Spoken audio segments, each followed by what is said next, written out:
Congress party వల్లే సాధ్యమైనటువంటి కుల survey.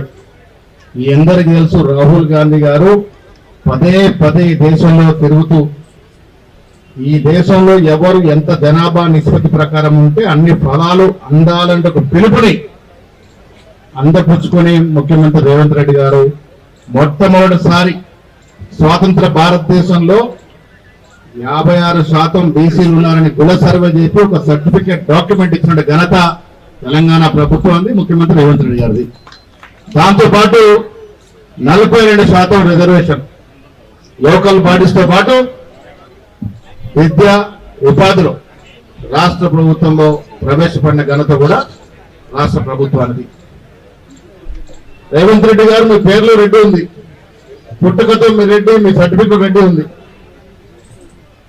కానీ మీలో ఒక అపరిచితుడు, నెగటివ్ గా తీసుకోవద్దు, పాజిటివ్ కోణంలో ఒక అపరిచితుడు, మీరు జెడ్పీటీసీ నుంచి ఇప్పటి వరకు రాజకీయ ప్రయాణంలో మీలో మేము చూసింది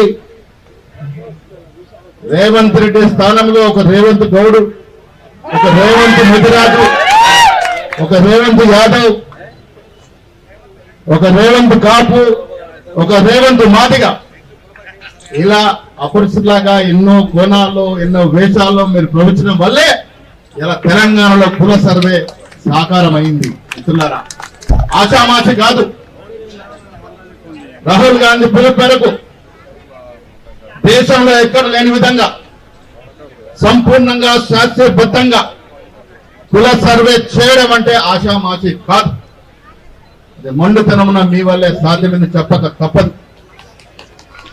రాష్ట్రంలో ఒక నిర్ణయం జరగాలంటే రాష్ట్రాధినేతగా ఉన్నటువంటి ముఖ్యమంత్రికి దమ్ము, ధైర్యం, ఆ పటిమ ఉండాలి. అప్పుడే సాకారం అవుతుంది. ఆ పటిమ ఉంది కాబట్టి ఇలా తెలంగాణలో కుల సర్వే సాకారమైంది. 42% రిజర్వేషన్లు సాకారమైంది. చాలా సందర్భాల వ్యక్తులు నాతో చాలా సందర్భాలు అన్నారు కూడా,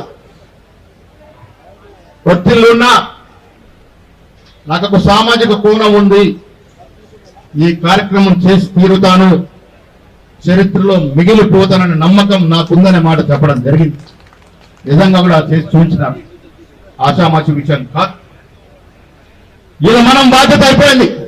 తెలంగాణలో ముఖ్యమంత్రిగా రేవంత్ రెడ్డి గారు, పీసీ అధ్యక్షుడుగా నేను, కాంగ్రెస్ పార్టీ ఇచ్చిన పిలుపు మేరకు, ఇచ్చిన మాట మేరకు కుల సర్వే చేశాం. రాహుల్ గాంధీ గారి యొక్క కళని సాకారం చేశాం.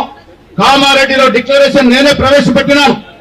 ఆ దశగా 42% రిజర్వేషన్ ఇస్తూ చట్టం చేయగలిగినాము.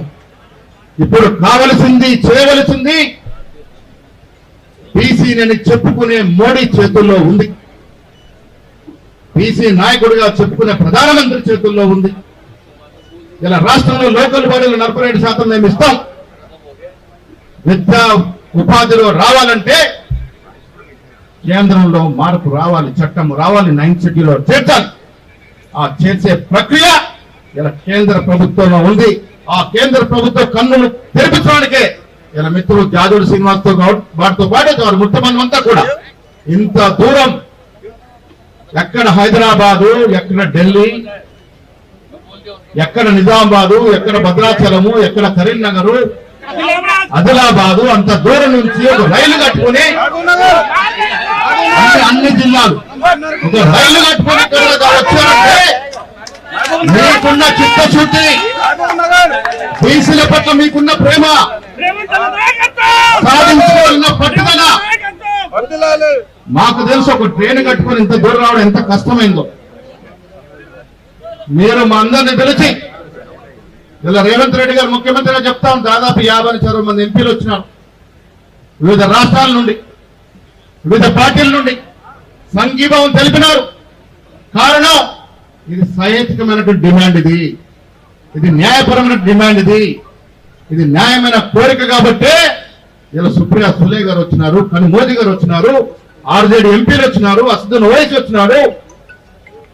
అన్ని రాష్ట్రాలు, అన్ని పార్టీలు ఎంపీలు వచ్చి మద్దతు తెలిపింది. మోడీ గారు ఇప్పటికైనా కన్ను తెరవండి.